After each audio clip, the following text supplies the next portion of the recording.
All right, cool. Let's talk about genetic algorithm. So, computer-based search is, as we talked about a lot in this course, is a sort of fundamental aspect of artificial intelligence, right? If you have every problem solution that exists, and you could somehow search it efficiently, then that's some kind of way to say that we're doing an intelligent thing, right? So, say you want to go to your friend's house, and there's a lot of different paths, and you can search through each one really quickly and say this is the shortest one.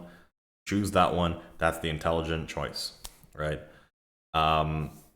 It's a lot of things that we do in search, but usually this is not something that is feasible, especially for very large search spaces, right?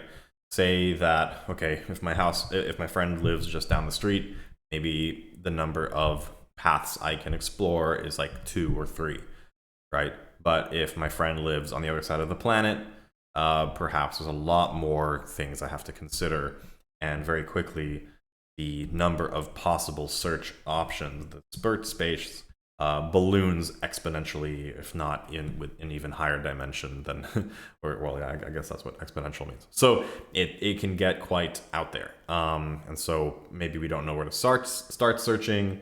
As we've seen in some cases, if we do things like optimizing the problem, we can get stuck in a local minimum and never actually find the solution.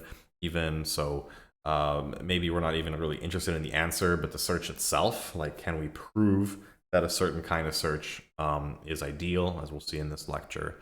Or maybe we don't even know what a good answer looks like, right? So, for example, I want to go to my friend's house, but it's a snowstorm outside, so I don't even know what the paths are. I just need to kind of figure it out as I go. So, one idea that isn't super new is we could, in theory, use ideas from evolution to guide our search. So if you kind of think about the human being as an animal that has evolved from sort of inanimate matter in some way, matter has arranged itself to form initially protocells, and then cells that can replicate, and then eventually multicellular organisms, and eventually animals, and a diversity of life, and so on and so forth. And, we can hopefully not need to argue about this, but the common scientifically accepted notion is that it's a result of natural selection. And actually, if you actually look into evolution, it's not just natural selection is just one selection mechanism. There's a lot of other mechanisms that are actually in play. Natural selection gets a lot of the attention, but there are unnatural selection, like what we do in terms of like grafting apples. Like, apples shouldn't exist, but we figured out a way to make them exist anyways. But even things like population selection as a result of cataclysmic type of events, like, for example, a population of seals that then gets separated due to some kind, well, seals because they can swim, but a population of like cows or something that they live in a valley, and one side of the valley gets flooded. So just a statistical randomness of where you were at that day, resulting of you being selected into the population that went on to propagate your genetic material, right? So either way, we're talking about natural selection in this case, or just fitness function that may be a very, very complex function. The superiority in that function gives you the ability to then propagate some form of genetic material or information into the next generation of the next generation of the population. So that's the idea. So some history. This was initially introduced by Rechenberg in his 1960s. Holland invented genetic algorithms and published this as a book, and then Koza used this to evolve certain tasks, like in what's called genetic programming. And today you can kind of hear there's a bit of a spread of the term. You hear genetic algorithms, you hear evolutionary strategies. And the reason that evolutionary strategies is taking a little bit more of a hold recently, that often and we'll talk about in this lecture, But right now, if you look at a lot of machine learning techniques, you are looking at these very large networks with millions, if not billions, if not even trillions of parameters. And there's a very easy kind of comparison to be made to the genetic material idea that we've discussed. Never mind that genetic material is also dependent on epigenetics and other elements that actually are required to express certain genes and so on. But whatever, let's ignore that. And today we have these massive chunks of data that define these networks and these models, and we can apply what's called evolutionary strategies to train them. This is why you hear a little bit more of the evolutionary strategy term today versus genetic algorithms or genetic programming. This slide I actually kind of put in. This is one of my favorite examples of this particular thing, and just shows just how general and how fundamental genetic algorithms can be. So I actually did my master's on doing certain things like this in what's called an FPGA. If you're not familiar with an FPGA, it's like a programmable piece of hardware. So like you can write code, an FPGA, you can write code that then defines physical connections between what are called logic gates that can then do in one cycle, in one clock cycle, a particular activity. So you can kind of imagine each logic unit represents a truth table, and this can be an OR, an AND, OR, whatever. And the way that these gates get wired together is based on some kind of routing schema. This is all done in hardware. You actually burn these things in physically, and in some cases, permanently. So an FPGA is a field programmable gate array, meaning that it can be reprogrammed, where actually you can also have what's called a PGA, or a programmable gate array, which is not reprogrammable. So you like burn it in, and then that way you have a specific dedicated piece of hardware. Anyways, so this study was done, and I linked this paper in my courses as well as on Notion, so please take a read. It's a very, very interesting paper. And what they did, the goal of the paper was to train an FPGA to determine whether an input signal was at a kilohertz or 10 kilohertz. So you can kind of imagine the output of this thing is a yes or no of, is it 10 kilohertz or is it 1 kilohertz? Like basically two outputs, yes or no, like 1 or 10. Okay, so it was trained, I forget how many generations of this stuff. Eventually the result was a design that was able to, within one cycle, determine whether or not it was a kilohertz signal or a 10 kilohertz signal. And I mean, to some degree, I think everybody knew this would work, because to some degree, how do you determine if it's 1 or 10? It's a timing thing, and maybe you have to kind of deal with the ambiguity of what is a signal, right? What are the assumptions of the system? Anyways, it's irrelevant, actually, what the problem was, because the output was correct and it was perfect. It was able to do this within one cycle of the signal that was inputting. It could kind of determine what it was. But here's the part that gets really creepy. And it does get creepy. Okay, so this design made no sense. So if I showed you, I mean, here's the image of the design on the right, but no, engineer looking at this as a circuit diagram would say, oh, I know what this does. It's a completely nonsensical design. And in many cases, gates sort of led to nowhere. There are like certain aspects of the design that don't make functional sense. They don't have outputs. They don't, like, you can imagine that these things don't actually or don't matter to the output at all. They're not even connected to the output in some cases. So what they first tried to do is remove these extraneous components, right? Like, what are they doing here? And the design stopped working. So by removing these sort of dead-end connections, these dead-end things, the design stopped functioning. It gets weirder. They take the same design, and on the same FPGAs have, thousands, of these logic gates, and as you can see, the design largely existed within a 10 by 10 array of cells. And so say they cut and paste it, they moved it to a different part of the FPGA, all of a sudden it wouldn't work anymore. So in some way, this genetic algorithm was able to sort of find this particular optimum that compensated for the physical substrate of the FPGA, right? FPGAs are built on semiconductor devices. The physical material and aspects of these devices are, unique. So like you make a chip, and for the most part, while the design is the same, the fundamental quantum properties of the silicon that you're using is going to differ. And that's why we have clock signals. That's why we have designs that compensate for these sort of like, minuscule differences. But this evolutionary strategy ultimately found a design that mapped to the underlying entropy, or to the really specific quantum aspects of the material substrate, which is the FPGA. So if you moved it from one part of the FPGA to another, and they tried this as well, if you move the design to another FPGA, so a different one, the design would stop working. And it even stopped working if you raised the temperature too much. Because in semiconductors, and this is something many people don't think about, right? These are small pieces of silicon that are etched in sometimes feature sizes which are comparable to the actual atoms. And atoms are jiggling around all the frickin' time. And so if you heat up a CPU, it starts to perform a little bit differently. And again, we've designed CPUs and electronics to deal with these fluctuations in underlying temperature and this sort of movement of atoms in physical media.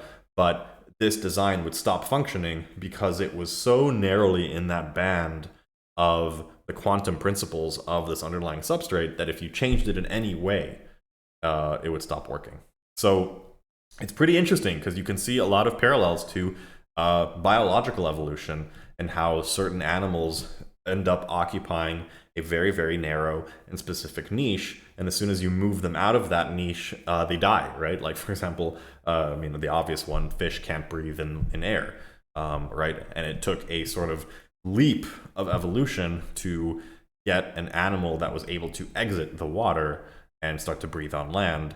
And anyways, it's very interesting stuff. And then when you actually really peer in, you go deeper and deeper, right? We, from the perspective of millions and millions of years, say, oh, this animal did this thing, and that's how we blah, blah, blah. But like, if you actually dig in deeper, that means that there was a continuum of, thousands, if not millions of individual, animals on that continuum. At a certain point, we drew a line and said, oh, this is a air breather and this is a water breather. But that's not actually what happened. What happened was many, many thousands of millions of billions of accumulated iterative changes to this underlying genome that eventually led to a fundamental shift in the adaptability of that particular animal or that particular system to a new set of circumstances. So I love this paper because it's almost like a proof of evolution. Like, here you go, like, here it is working. But whatever, that's not what you need to prove this stuff to people who don't believe it. Cool. So the positive about genetic algorithms is that they're very useful. They can provide a path when other techniques are not really valid, because you're kind of just like randomly throwing stuff at the wall. And it's easy to paralyze because you're just trying a bunch of stuff, right? Like, and they're kind of independent. And you can implement them relatively simply because if you have a goal, you design what's called a fitness function. And unlike other machine learning techniques, you're not optimizing the fitness function. It's more like you're taking a bunch of these systems, testing them, and whoever gets the best, sort of like the top 10 test scores, get to move on to the next stage, and the other ones get thrown away. So it's a very intuitive and kind of eloquent approach. The downside is it takes a long time. Like, you're literally just throwing stuff at the wall. And there's this whole saying about, right, like, monkeys with typewriters, and eventually they'll type out, the full works of Shakespeare, but that may take, more time than the, time in the universe. So who's to say exactly what will happen? Sometimes it's very difficult to formulate the problem in terms of just a chromosome, like, or a genetic type of thing that can be mutated, or sometimes a fitness function is either not this sort of simple scalar value, or it has multiple dimensions, or it's not quite clear what it should be. And so the reality is genetic algorithms are usually more of an optimization technique or other optimization techniques. So you use this to kind of get to a relative area, like we talked about in the previous lecture on Bayes statistics, right? We're trying to maximize the likelihood or minimize the negative log likelihood. You tend to look at different aspects of your manifold, and you sort of are trying to get to better minima, and sometimes this is really problematic because you can get stuck in a local minimum, and there's a much better option over here, and you'll never see that. And much like evolutionary, like biologically inspired ideas here, the randomization of genetic algorithm mutations means that you can kind of sample your manifold more generally and try out areas of it that maybe you wouldn't arrive to by heuristic or kind of optimization techniques. So, and that's exactly what we were talking about before about the animal that made the jump from water to air, right? I mean, you can imagine if that happened before this animal was ready for it, and all of a sudden it's born and it can't breathe water, and it's in water, it dies, right? So you have to have this sort of magic combination of situation, environment, and this randomization. And I think that, if we're going to look back in a few years, well, in like 10, 20 years of what worked out for more general intelligence, it'll be a combination of all of these techniques. It won't be just one thing that ultimately took the cake. But that's my prediction.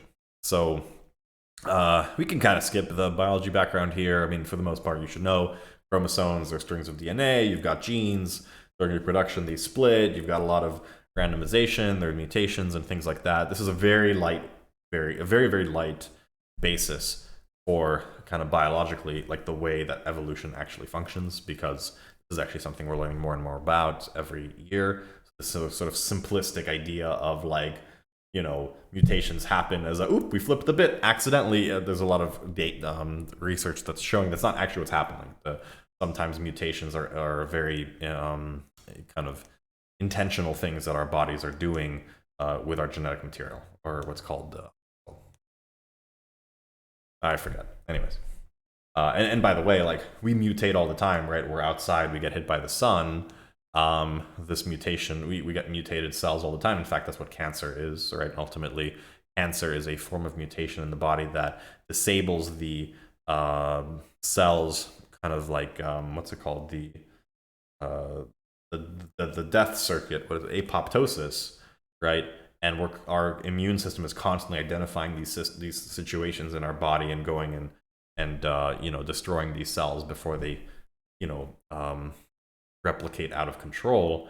So we're always mutating, but the mutations we're interested in are not those kinds of mutations. We're only interested in the mutations that are being passed on to our offspring.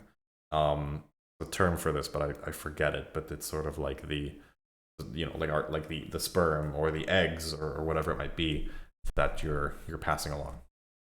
So kind of talked about this already, like what kind of search are we looking for? And we're looking for a kind of global minimum in the search space. And as we mentioned, we have local minima that may mean that hill climbing is not going to really help us, although it can be a component to some degree. One example of this are NP-complete problems, right? Or NP problems. These are problems that have very, very difficult solutions, right? For example, we have the traveling salesman problem, and we have what's called the Boolean satisfiability problem. So one is NP hard and one is NP complete. I just wanted to confirm my intuition on NP complete versus NP hard, because it's probably irrelevant, but it's fun to talk about it. But yeah, and NP hard is essentially a problem which is in non-deterministic polynomial time, meaning we don't know how long it's going to take. It could take a very, very long time. It is completable, but it may take a very long time. NP hard is sort of any kind of NP problem that can be distilled down to a smaller set of NP complete problems. So NP hard problems are at minimum or at least as difficult as an NP complete problem, whereas an NP complete problem is just NP thing that again is completable. It's finite time, but it might be a very long time. We don't know how much. It's not deterministic. Like the halting problem is an NP complete problem. I believe, I might be wrong. Tell me in the comments below. Okay, we'll find out. So yeah, a lot of AI problems are NP problems, like traveling salesman and the Boolean satisfiability problem, although I don't know how often you'll see that in the game, but that's okay. So how do we apply genetic algorithms to search? Well, we start and we generate some kind of random population of chromosomes. We have to have a definition for what that is, but we'll get to that. We have to have a fitness function, so we have to evaluate the fitness for each one of those chromosomes. This may involve like a simulation, or kind of a pseudo search or some other kind of computation. So keep in mind that step 2 is where you spend the majority of your time, right? And then step 3, we take a new population by repeating these steps until this new population is complete. Step 4, we replace the newly generated population for another run of this algorithm. We test the end condition, and then we return the best solution in the current population, and then we rinse and repeat. It's kind of a drawn out way, but essentially what we do is we have a set of initial parameters, test those, the best ones get propagated into the next, you rinse and repeat that whole thing over and over and over and over again. So how a new population is determined, right? We select the 2 parent chromosomes from a population. And by the way, there's like a lot of ways to do this. Not just one way, but it's okay. You can, this is the crossover approach where you have 2 parents and you kind of mix and match. But with the kind of crossover probability, you cross them, you create a new chromosome from that, and you add some kind of mutation with some probability. And that mutation depends on what your chromosome formatting looks like. And then that's how you create new offspring. There's variants of this, right? Like in some cases, what you do is you take the top 10 and then you mix and match and you create 1,000, then you test them again, right? So you're not really doing this parent thing. But you can do it this way. And this also kind of is suggesting that the new offspring do not include the parents. This is something that we can do actually better than physical biology, because the parents are just, this chromosome is just a physical piece of information, not a physical piece of anything. It's just an intangible piece of information. So we can actually put the offspring up against the parents. If you want to kind of take that example here. So this is one mental model, but there's no wrong way to do this. They all work. So let's talk about what chromosomes can look like. Chromosomes can be parameters. They can be binary strings, right? They can be sort of a string of numbers, they could be code, right? I mean, if you do mutate code, just expect a lot of shitty programs that don't do anything, right? Because code is a very sparse type of chromosome. It's not like where you'll get better results is if your chromosome is what we call dense, meaning that a small change to the chromosome still results in a functioning entity or a functioning offspring. So in code, right, like a 1-letter change may make the entire application non-operable anymore. So in this case, we've got a very sparse type of chromosome. And so you get a lot better results when you find a way to sort of densify this, or in more machine learning terms, create sort of feature representations that are semantically relevant, such as, like a cat with white fur. I just said very semantically relevant terms, like a cat, white, fur. These are very specific things. I could say a cat with brown fur. I've changed just one thing. That's a mutation. And because my description is so dense, it's always going to be a valid offspring. And when you talk about, what's it called? The thingy, the Mendelssohn P experiment, what's it called? The phenomes, I forgot the term, but this often this is the way that geneticists talk about genes too, which is, these genes that express themselves in particular kind of characteristic ways that can be manipulated. You usually don't talk about an individual base pair in a DNA sequence, but you rather talk about these genes that can be swapped around and inherited and so on. So the more dense you can make these encodings, often the better, or the more semantically relevant to your problem, the better your results can be. One example, and I'm not too familiar with this problem, so I had to look this up a little bit earlier, but it's what's called the Boolean satisfiability problem, CNF SAT problem, I guess, for short. The idea being that how can you evaluate a particular Boolean system like this and evaluate whether it evaluates to true given some set of inputs. And by inputs, right, in this case, A, C, and all these variables are just Boolean inputs. That wacky looking corner thing is not, so it's the inverse. the down V is an or, the up V is an and. It's just this is just sort of imagine a programming language in a way for Boolean logic. And how can you, just given this string of operations, determine if there's a string of inputs that will give you a true output, right? And so this ends up being a NP complete problem, and there's no really great way to look at this and just tell you with a determinate kind of time. You just sort of have to search through the space of options, and eventually, you're looking for a set of inputs that satisfies this. So how would you encode this? How would you encode this into a chromosome? And you can kind of already see, right? Like each one of these operations is a kind of feature that is present or not. Or you can kind of approach this with, if it's a strict problem, right? You can kind of compose this with a set of different inputs, and you can try them and mutate them and just sort of randomly search the space. So it's like there's a kind of a two-sided thing here in a way, but kind of imagine evolving more and more and more complex, statements from a sort of base statement. So you start with A, then you evolve like 10 variants of A, and then you only keep the ones that are satisfiable, and then you just keep on building on that, right? So and because you have an underlying system that you know what the satisfiability is, if you're adding things sort of randomly, you can create more and more complex systems from that initial seed. So you can kind of imagine evolving a very complex one if that's what you're going for, or given a very complex one, you can sort of search the space using a genetic algorithm to kind of determine what the right answer is, or whether or not there is a solution to it. So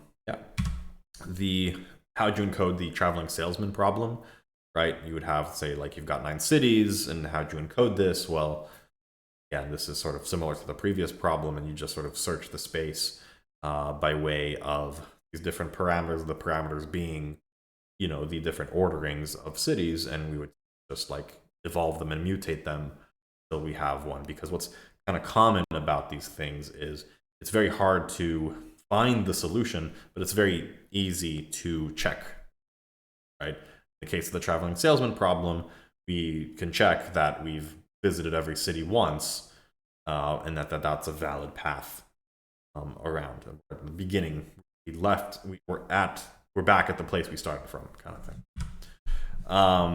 So crossover, right? You can kind of imagine if you have 2 chromosomes as encoded by a binary string, you can just sort of mix and match. For example, you do an XOR or an AND or whatever. There's a lot of ways you can split it in the middle and kind of splice, a little bit maybe more biologically inspired. You have semantically relevant aspects, like these 1s and 0s map to different binary features, right? Like hair color and things like that. You can sort of say, well, here's all the stuff related to the hair, and here's all the stuff related to feet and whatever, and you can kind of, splice things based on sort of semantically relevant things.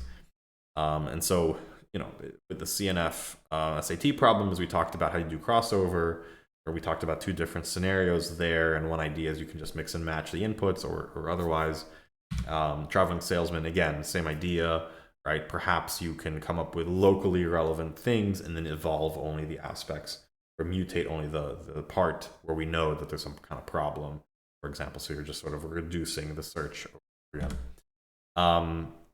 And one thing we do, so to prevent all population members from falling kind of a local minimum, we may just take a certain part of the offspring. So here, instead of basing this on the original, right, we go and we change some aspect of the offspring to some degree, just randomly. So we just go through, and rather than basing it on a splice of the previous, we just go and flip a bit, so to speak.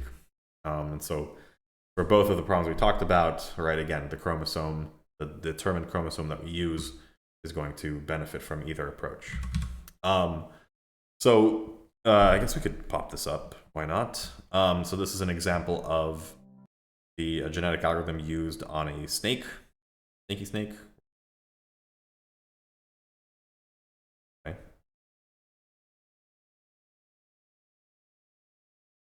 eventually it figures it out. Great. Now we add some complicated obstacles. Eventually it evolves. A couple make it out and eventually get to the thing. Great. Not the best example, but you get the idea. And you can evolve these paths as you go. Cool. So probabilities, we deal with this stuff in setting parameters, or what's called hyperparameters of this learning algorithm. And these hyperparameters usually are the probability of mutation, the way that you're, combining parental genes and things like that. Also, how big the population is, how many offspring you actually codify, and so on. There's a lot of trade-offs here, from computational to what's called the sample efficiency, like meaning how many generations to do this for before it works. In fact, I think, here, let me pause and pull this up. So this is an example, and this is a fun one. You can see it's quite a popular thing. But this was Mario that was trained to play the game of Mario using essentially a genetic algorithm. And kind of see how it was done. This is the kind of neural network that's basing it on features in the actual input space and determines what kind of action to take.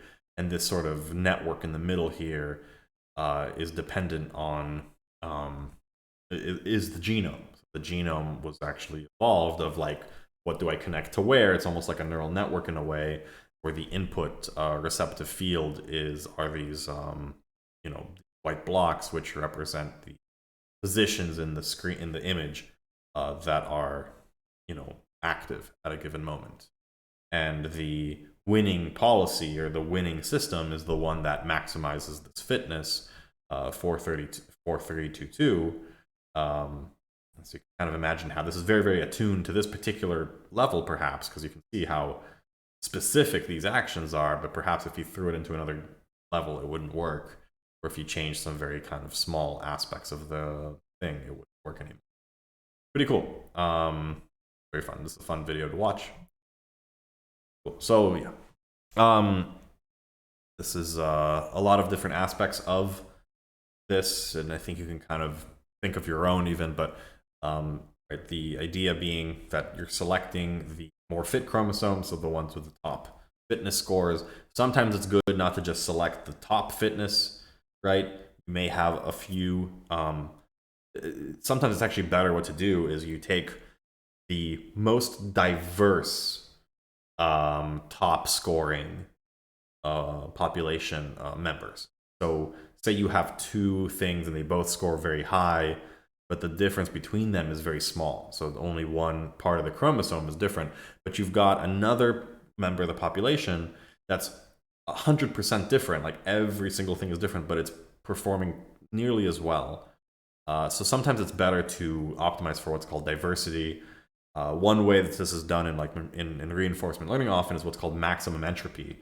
You want to maximize the entropy of your chromosome, as well as maximize the fitness as well. So pretty cool. And yeah, so there's a lot of different ways to do this. So the use cases of this in games is you can use this to evolve behavior that's more realistic than simple games. For example, like spaceship landings and things like this. You can also optimize a bunch of different creature parameters. So you can imagine actually like games like No Man's Sky. I don't think they did this. They used more predictive, deterministic, generative procedural generation for theirs. But you can imagine for at least behavior, these things can evolve, and now you can change and erode, or add a level of dynamics to your game that didn't exist. So here's a really good article about how these genetic algorithms define the best build orders. This is, by the way, something that you see a lot, both in reinforcement learning and also in genetic algorithms and things like this, is to use these techniques to optimize your game in terms of gameplay. So the end game doesn't have any of this stuff built in, but determining the right balance. So games like StarCraft or any game with like a economy or things with a lot of dynamic sort of elements like RPGs and so on, you may want to tweak these little variables to see what produces the best kind of game. And often that you just treat that as your genome and you try a bunch of different simulations until you find one that looks balanced, right? Where say an RPG, where the outcome of a particular battle is dictated largely by rolls of the dice, you can just rinse and repeat this for a variety of different genomes, meaning different item values and cooldowns and all the different parameters that are aspects of your game, and then you can sort of choose the ones that best hit certain fitness goals. So, for example, if you're trying to make these battles last a while, right? You want them to be like 30 minutes or something, right? That's your fitness function. Or perhaps you want them to be challenging in a different way, or anyways, there's a lot of ways to kind of skin this cat. So a lot of examples. I recommend you all go through this, check out the videos in the slides, and like I mentioned, game balance. I guess this was done as a project with Professor Bayless and Ben Cummings previously. In fact, I worked with a guy at Unity, this guy Alex Zook, who did something similar at Hearthstone. So this is actually pretty commonly used and explored. And so there's a lot of use cases of this for making maps, for learning how to walk and do different kinds of behaviors, and even sort of the evolution of monsters to play better against human opponents. In fact, I was advising a student project on this, but it ended up being more of a reinforcement learning thing. Reinforcement learning, as we'll talk about, is another way to do some of these same kinds of things, but in a slightly more sample efficient or directed way. Not always more sample efficient. Some more resources, so please check out the slides to check it out, as well as the the article. So yeah, I guess let's watch the video. Why not?